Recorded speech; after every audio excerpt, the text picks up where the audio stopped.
Republicans are also finding their footing when it comes to that one big, beautiful bill that they passed just a few weeks ago. 61% of Americans view that bill unfavorably, according to a CNN poll that came out in the last few days. Ryan, you are also following these new numbers from the Nonpartisan Congressional Budget Office. These numbers track with things that we might have heard during the debate and passage on the bill, but they are more final now in their estimates on what it's actually going to cost here. The number's still quite high, which poses a problem for deficit hawks that ultimately voted for this, right? What did they find here? Yeah, and what you see Republicans already doing is working the refs, which they often do with the CBO score. Republicans often dismiss the CBO. They say that their findings are inaccurate, that they don't really reflect the impact that this bill will ultimately have. This was sold as a deficit reducer. The CBO says it's going to add $3.4 trillion to the national debt. It also increased the number of people that could potentially lose their health insurance to 10 million. Now, Republicans would argue that it's not taking into account the fact that the tax cuts will be extended and that most Americans will not see their tax bills go up as a result of this.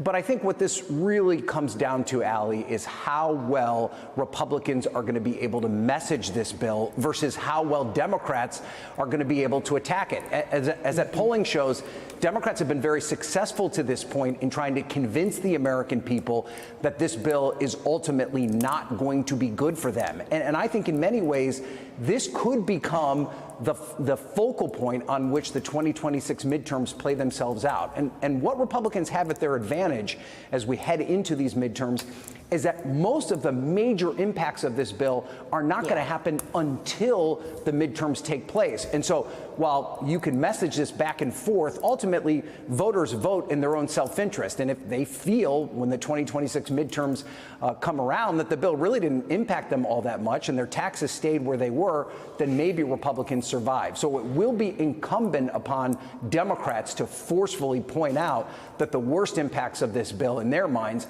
may not occur until after that election. And if you continue to give Republicans the keys to the House of Representatives and the Senate, they could exacerbate and make those problems worse. That's not an easy task. Right now, they may be ahead. They've got a little bit of a head start here, but there's a lot of work to do between now and next November.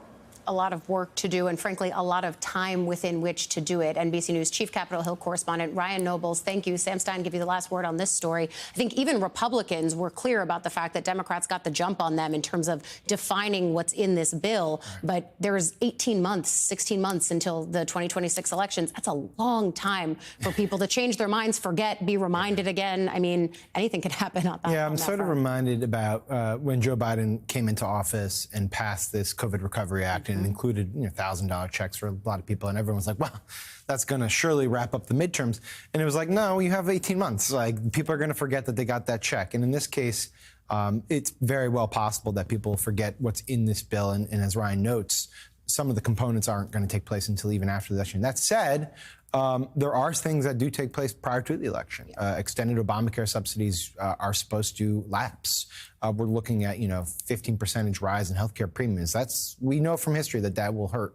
And even though some of the hits from the bill don't take place until after the election, some of the benefits are not going to be really understood by people either, because what they're doing is, for a lot of people, just keeping the tax rates as is. Yes. And so it's possible that this can go one or two ways. Polling indicates very clearly that the public is very sour on this. And I think that's part of the reason why you see some lawmakers wanting to get back for August recess, is they need to sell this thing. It could be combustible, though, because they could end up in a town hall, and we've seen those too. Yeah, it's like you want to get back and sell it to your constituents, which Republican senators have said they need the time to do. And yet they've also been urging House Republicans, don't hold town halls. That was the case during DOJ when constituents were upset about that. And now you're seeing it potentially again with this big, beautiful bill. And constituents, maybe they're not decided yet, but they're worried about what they've heard. Right. And I think that's an important piece.